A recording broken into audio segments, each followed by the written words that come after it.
Hello, I'm Shannon Caine. Today on the Caine Interviews, we'll be talking with Randal Seyler and Phil Grigsby. They're martial arts instructors in the Fayetteville area, and today we'll be discussing spirituality in the martial arts and other related topics. Gentlemen, welcome to the show. How long have each of you been involved in the martial arts, and what forms of martial arts do you practice? We'll start with you, Randal. I started with Taekwondo in 1978 at the Naval Air Station in Beaufort, South Carolina. And the next year I started in Shorin-ryu Karate in 79, so I've been doing it ever since pretty much.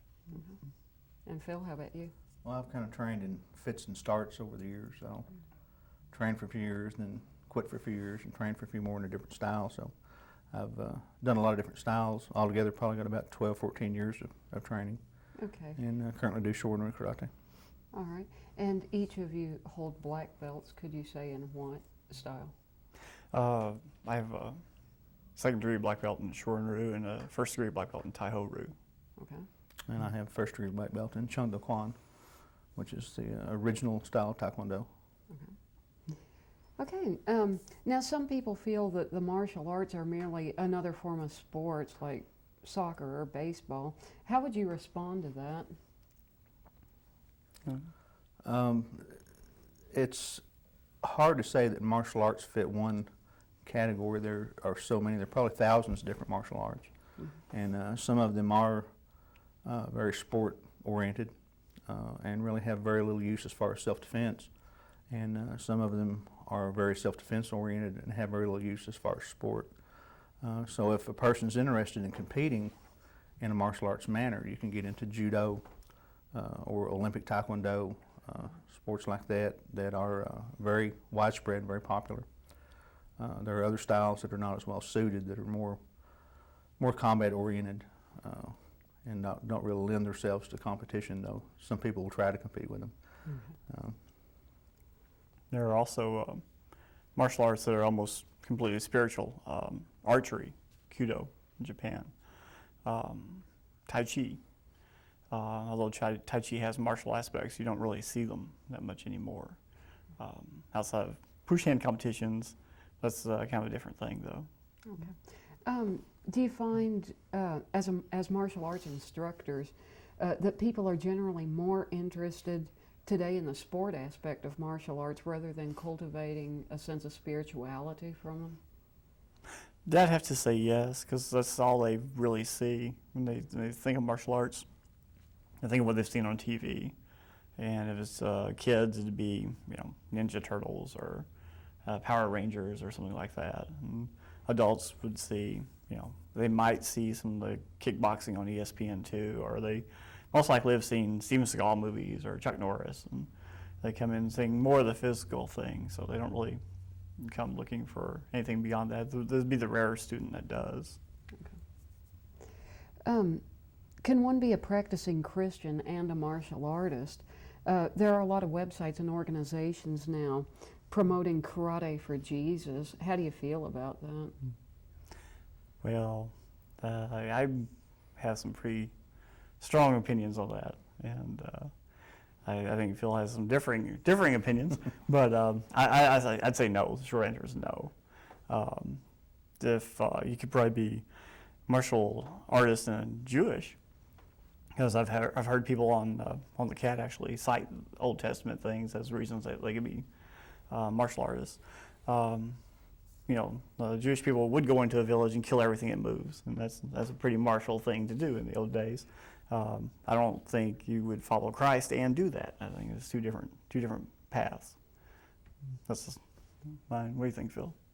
Well, the first part of the question about being a practicing Christian and doing martial arts, not being a practicing Christian, I'm Hindu. Mm-hmm. I have a somewhat different look on it. Most generally considered the Hindu aspect would be that you respect all other living creatures and would not ever want to harm anyone. If someone behaved in such a way that they were going to do you great physical harm, you would no longer treat them as a human. You actually treat them as an animal and deal with them the same way you deal with a rabid dog or something like that.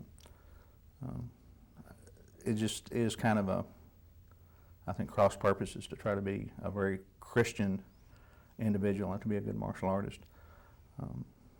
They can probably fit together for some people, but I don't think they're really naturally a good mix. Okay. Do you think that tournament-style martial arts have retained any spirituality whatsoever? We were actually talking about this earlier, and one of the things you kind of have to look at is what do you mean by spirituality? And we both have differing opinions on what that actually is. I think everybody does. I think everybody has their own opinion on that. But if your idea of spirituality is the same kind of stuff they used to give you a stick for in high school, the spirit stick, whoever yells the loudest, then sure, it's as spiritual as any, corner First Baptist Church or anything like that, which, in my humble opinion, isn't all that spiritual. But again, I guess I'd have to say no, probably not in a tournament for spirituality. But that's not why they're there. They're there to compete, to play, to have fun. And it becomes it's a sport, and it's this whole different thing. So it's competition. It's not contemplative, and wasn't meant to be. No. Okay. Now, do you think there's such a thing as being too young to engage in martial arts training? There's one martial arts tradition in particular that's famous for churning out 5-year-old black belts.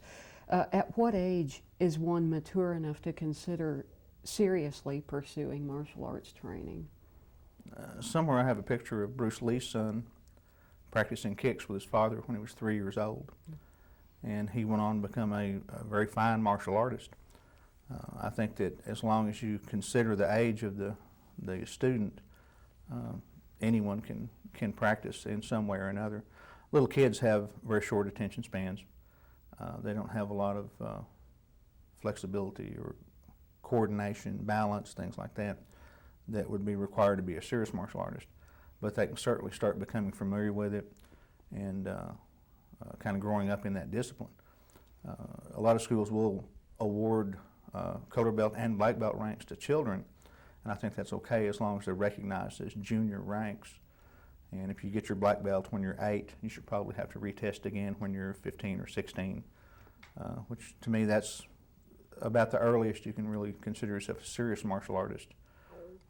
There are a lot of stories in ancient times of young men who were really outstanding warriors at the age of 15 or 16. And so I know when I was 15, I was mostly concerned about fixing a flat on my bicycle or something like that. But apparently for most folks, they can handle pretty serious stuff by the age of 15 or 16. Okay. Now, do you feel that there's a potential for chicanery in the martial arts? What sorts of scams and approaches should prospective students watch out for?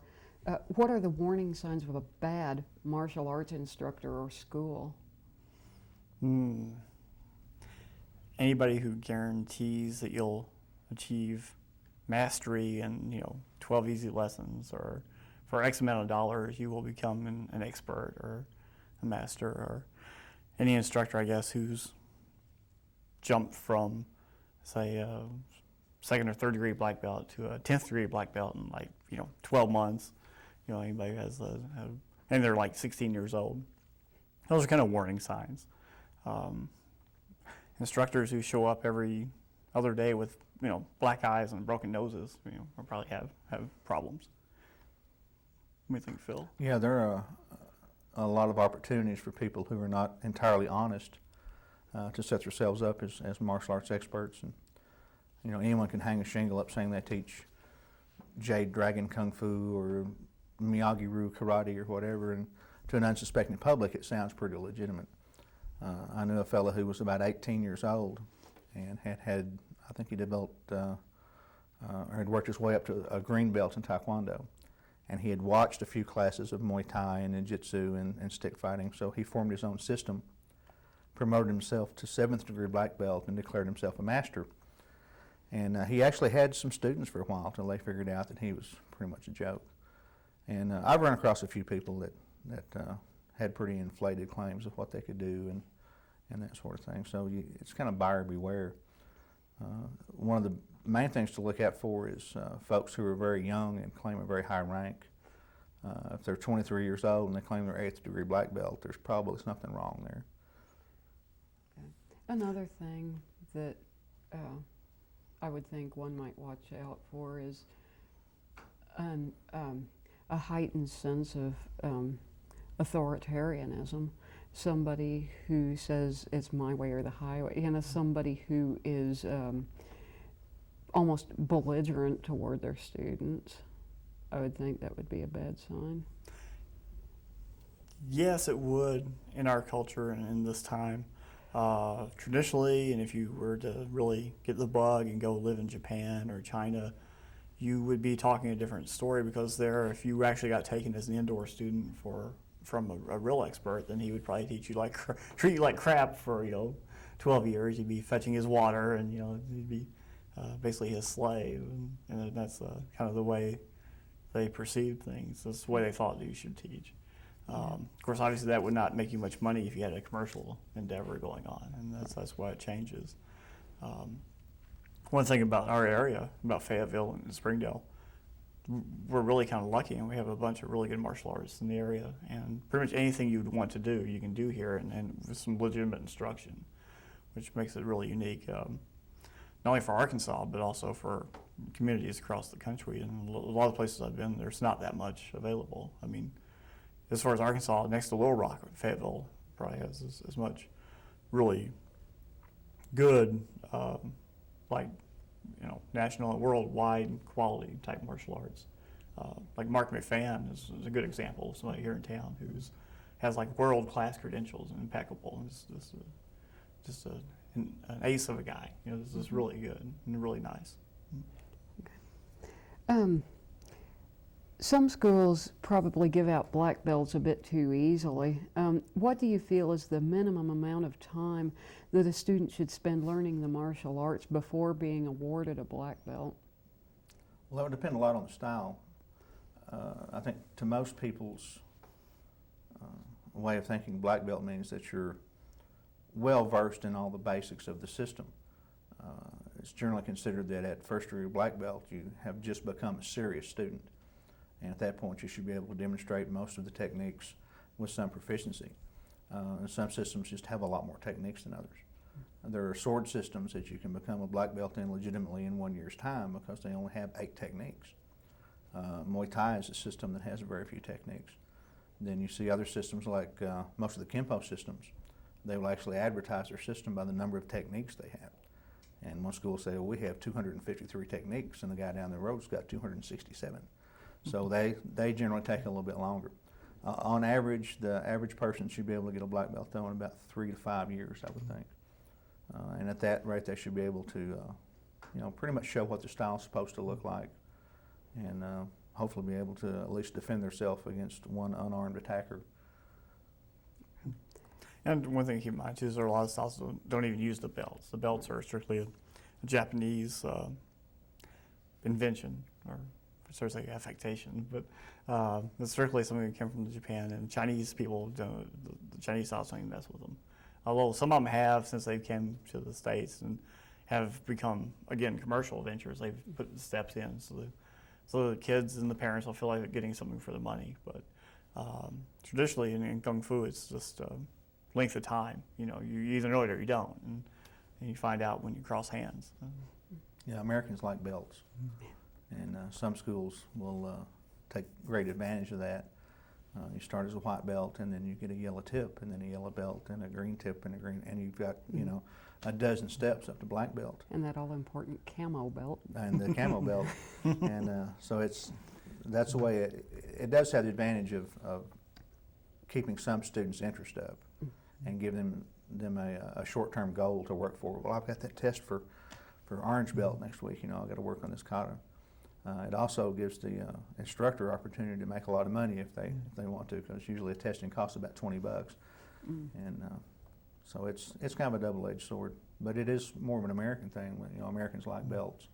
I think originally the belt system actually came from judo, and they had like white, green, brown, and black belts, and that was it. And, one of the things with the belts that I think is a benefit, especially when you're teaching kids, is that it gives them, it does give them a goal. And if there's anything that you can get out of the systems, even the ones that don't want to have any spiritual, because I mean, let's face it, if you actually had a karate school and you decided you were going to start teaching Oriental spiritual precepts to your kids, how fast would it be for the parents would start pulling the kids out, or trying to get the school shut down, or even be picketing and stuff, even if they didn't know what you were going to teach. The one thing that you can do with having the grade system is at least you can teach the kids some goal setting and some goal achieving. And I think for a lot of kids, being able to achieve the goals, they may not be able to do it academically for whatever reason. They may not be able to do it in any other aspect of their life, but if they can do it in the dojo, then they can actually give them some self-confidence and some self-esteem that could actually help them be better people.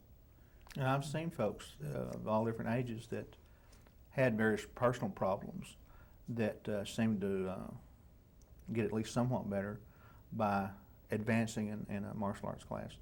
I remember a young woman who was, I think had been kind of ill-treated most of her life and was very shy and retiring and had no self-confidence, no self-esteem. And when she first came in to start training as white belt, she just kind of tried to disappear in the corner. And by the time she had gotten to a blue belt, she was a pretty good sparring partner. And I think she eventually made it to black belt. And by then, she really had undergone quite a bit of change, had a lot of self-confidence, felt a lot better about herself, and I'd seen a really significant change in her. That's something that we really don't get to see all that often. But for her, it worked out real well.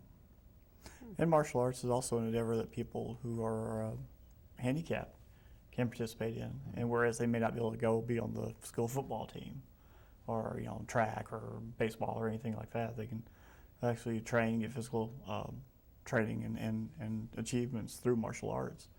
And there are several in Arkansas, several very well known and very high level achievement martial arts artists who have handicaps and stuff.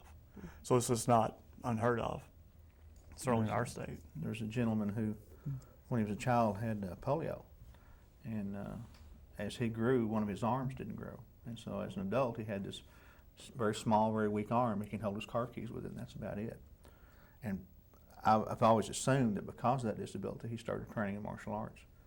And I saw him, oh gosh, it's been probably 10 or 12 years ago. At that time, he was a 7th degree black belt and one of the slickest martial artists I'd ever seen. He was sparring with a guy who is world class. And the gentleman he was sparring with, they sparred about 45 minutes nonstop. And the one he was sparring with picked himself up off the ground a bunch of times. And the guy with a little arm he couldn't use got hit one time. And when they got done, he didn't have a hair out of place, and his opponent was just dripping with sweat. I mean, the guy's just absolutely incredible. And I think probably his disability was one of the things that prompted him to work really hard at martial arts, and he's very, very good. On to another topic. Are karate and kung fu interchangeable terms?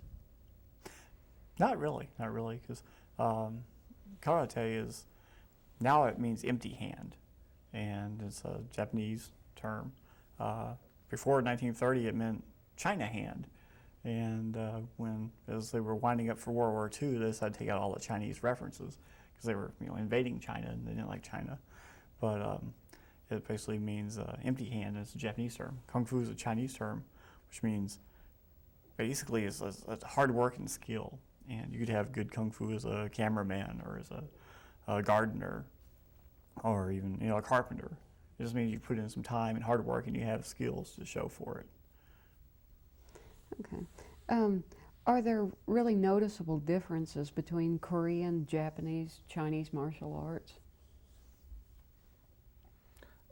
Most Japanese arts, you'll see one of the big differences in them is in the way that they're taught. They tend to be very militaristic in their schools. The instructor will clap his hands and everybody gets in a line and they bow very briskly, and it's all very, they shout out loud orders and everyone's very regimented, and the training is very, semi-militaristic. Most Chinese styles are a lot more laid back in the way they train and in the way they compete. I competed in a tournament several years ago, and the first time I saw a Kung Fu practitioner, compete, I was almost offended.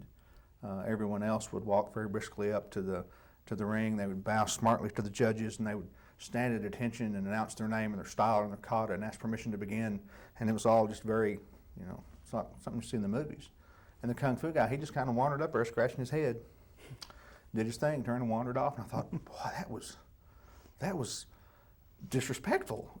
But that's just the way they train. They're not militaristic. So you see a lot of difference in the training. But as far as the techniques, a lot of Chinese systems are very soft and flowing and circular, where the Japanese systems tend to be more linear and direct. And Korean systems are generally byproducts of another system. They don't really have anything today that's an ancient Korean art. Their arts are modified forms of karate and jiu-jitsu and things like that. So they have a little of their own flavor as far as the way they present themselves, but the techniques are pretty familiar. Okay. Are there any truly American forms of martial arts? I would say probably one of the most famous ones would be, I think Jeet Kune Do counts as an American style, because Bruce Lee was an American citizen, which a lot of people may not know. Ed Parker's Kimpo is an American style. Those are also, of course, they still draw heavily from Oriental influences, of course.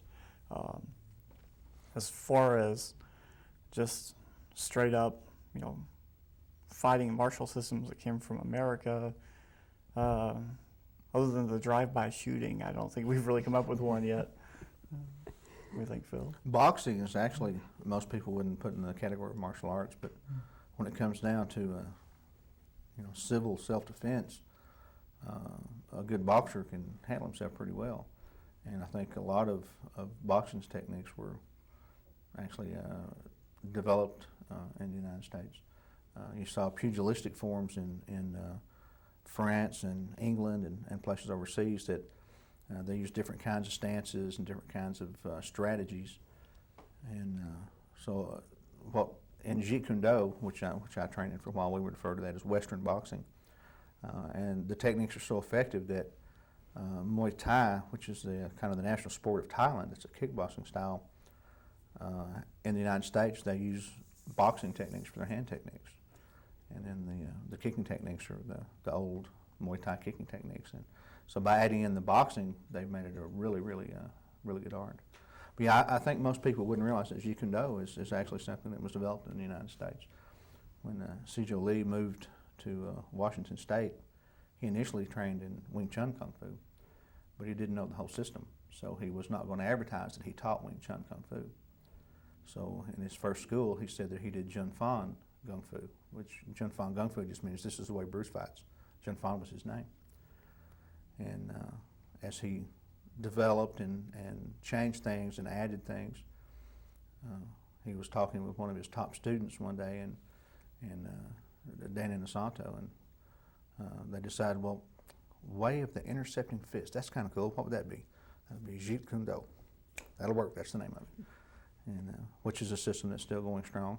Guru Inosanto travels 50 weeks out of the year doing seminars all over the country. And for a system that saw most of its development here in the United States, it's actually done quite well. Okay. How about elderly people? Could senior citizens benefit from martial arts training? Sure. I mean, you see the scenes from Chinese parks. We have all the Tai Chi people doing the Tai Chi, and you can be pretty much any age and do martial arts. Of course, you want to be in a certain level of fitness before you start, just so nothing falls off while you're training. And but anybody benefit from it. Do you think that Tai Chi is particularly good for the elderly? I think so, and I think there's been a lot of research in the last few years to kind of bear that out.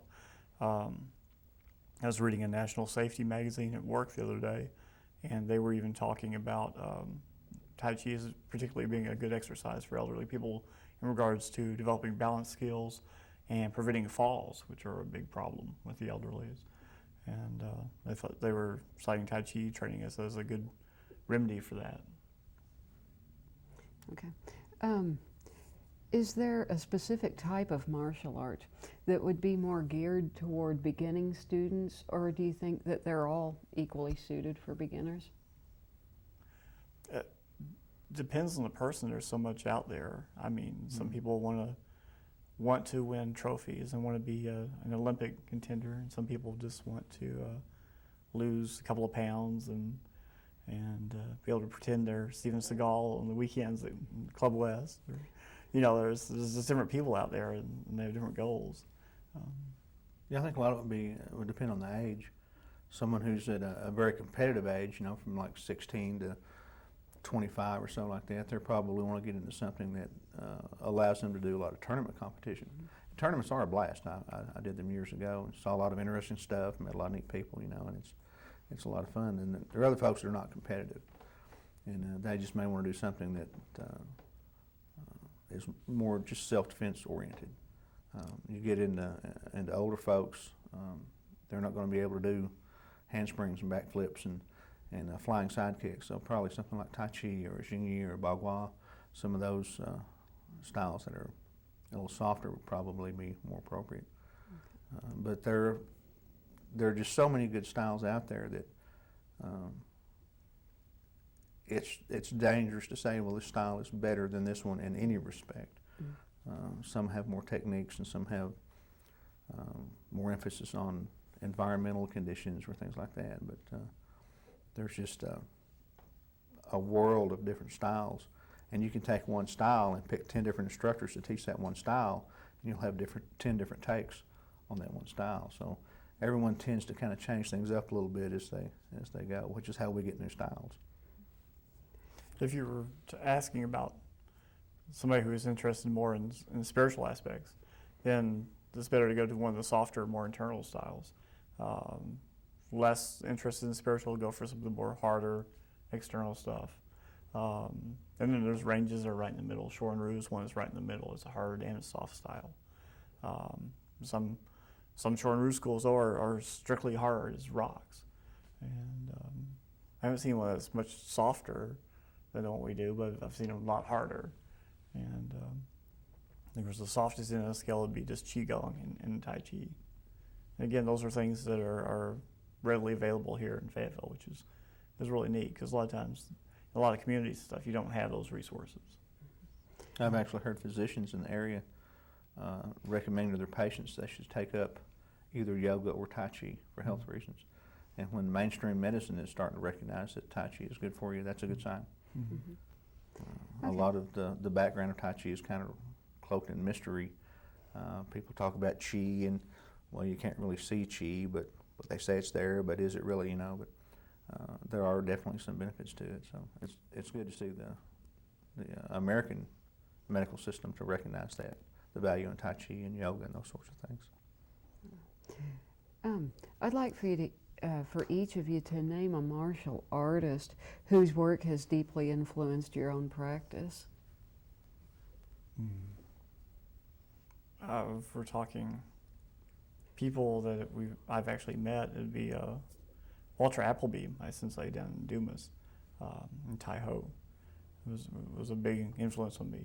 And if we're talking people I've never actually met, then I would have to say that a fictional character, actually, Caine, David Carradine's character in Kung Fu back in the early 70s, is what got me started, looking for martial arts and set me, rolling down this particular hill. Also, Chuck Norris, reading about him in the 70s when I was first into martial arts was really inspiring, because he came up kind of from the same area as me and became a world-class martial artist, and won pretty much every tournament that was out there. He trained with Bruce Lee, and they were pretty close friends, and he just pretty much did it all. This really amazing person. There are a lot of folks that I have heard about or met over the years. I've had the pleasure of training under Dan Inosanto, who's the current head of Jeet Kune Do, at weekend seminars several times. Pendecker Herman Sawanda, Ajahn Chai of American Muay Thai. A lot of folks that are really outstanding, but the one that's probably had the most influence on me is one that I never got to meet, which is Bruce Lee. A lot of folks think that he was just an actor, but he was actually one of the most innovative martial artists of all times and a real sponge when it came to techniques. That's how Jeet Kune Do got to be such a widely variegated system. He would find someone that was well known in their style. He said, "Why don't we train together for a while?" And they said, "Okay." Well, they'd work for 2 or 3 weeks together, and the other guy might have learned one thing, and Bruce had their whole system down. And he's on to the next guy. And he eventually formulated his fighting system. It's not really a style because it still changes. But he formulated his system with something like 27 different styles, each contributing training techniques or concepts or whatever. There are elements of fencing, elements of Tai Chi, and elements of boxing, and a lot of different things in there. And then Dan Inosanto, I think, added the 28th, which is Filipino Kali. So I'd say probably Bruce Lee, to me, was the most influential. And I wound up training in Jeet Kune Do after a period of trying to do my own version of what he was doing, which was to synthesize different styles together. I was training in Taekwondo and Iaido, which is a sword style, in Aikido, which is basically locks and throws, and in a ninjutsu style, trying to cover all the bases, as it were, not knowing that there was a Jeet Kune Do school around here anywhere. And eventually got hooked up with some folks in that were very good, and was able to train that way for several years. And it's an interesting thing to see a system that has no end, and that's kind of what Jeet Kune Do is. Back in the 90s, back about 1990, I was in West Virginia, and I got a chance to stay with Dr. Zhou Jin in the Yang Tai Chi style, and that was also, he was a really neat influence too, because he actually even really drove home the fact that martial arts isn't for money. It can be, but to really be what I think martial arts is about is not something you sell. And just meeting people like him is really to form my ideas of what martial arts is and how it should be passed on. It's not something that you would do, for example, a TV show off. You get here and do martial arts and then mail belts out to people. If they send me the money, I send them a belt. I mean, you theoretically could do that, I suppose, but it's not something that I would really think is right. Okay, now, if someone were interested in learning martial arts but didn't really know where to begin, what would your advice be to them? If they can get on the internet, that's a good place to start. Second choice would be go to any local bookseller, magazine rack, and find some martial arts magazines. Stay away from the slick ones. There's a couple of different titles out there that they're really commercial martial arts magazines right now. The main thing you'll learn is who's in the latest movie. You'll learn, who Tom Cruise was dating while he's making The Last Samurai, or how many motel rooms Quentin Tarantino stayed in for Kill Bill. Stay away from those. Look for some of the smaller magazines. There's a magazine specifically for Aikido. There's one for Taekwondo. There's one for classical karate. There are smaller magazines out there that you can find. Hastings, Barnes & Noble, any place that has magazines, and pick those up first. Those are a better source. Yeah, it's good to kind of have an idea of exactly what it is you want to train in. Some styles are very much about kicking and punching. Some are very much about joint locks and throws, and some do weapons and some don't. It's a good idea to be able to have an idea of exactly what you want to train in first, and those publications will help kind of clear some of that up. Most everybody, if they ask around, knows someone who does martial arts or knows someone who knows someone who does martial arts. So if you find a couple, 3 people that you know or your friends know that have done some training, if they've trained for very long, they can probably give you some good ideas on what schools to go to and what schools to stay away from. And beyond that, get the phone book out and go to the Yellow Pages and start calling folks up. And there are a lot of good schools in this area. There are an unusual number of very talented martial artists in Northwest Arkansas. And if you've got to go the Yellow Pages route, just pick the guy that's closest to you and call him up. Can I come watch a class? And if it looks good, sign up and go for a while. And if you don't like it, go somewhere else. But there's a lot of good opportunities around here, and a few folks that I would definitely stay away from. But there's probably folks that would definitely stay away from me too. So it kind of goes both ways. And if the commercial school is out of your budget or something you're not interested in, there are also a lot of centers. The Fayetteville Youth Center, I'm sure, still has their programs going. Springdale Youth Center, the Yvonne Richardson Center had a judo jiu-jitsu class for years. I'm not sure, but it's probably still going. The Washington Regional Center for Exercise has programs. There are other places besides going to commercial schools also that you can find. Okay, well, we've been talking with Randal Seyler and Phil Grigsby, and that's all the time we have today on the Caine Interviews. Thanks so much for watching. Catch you next time.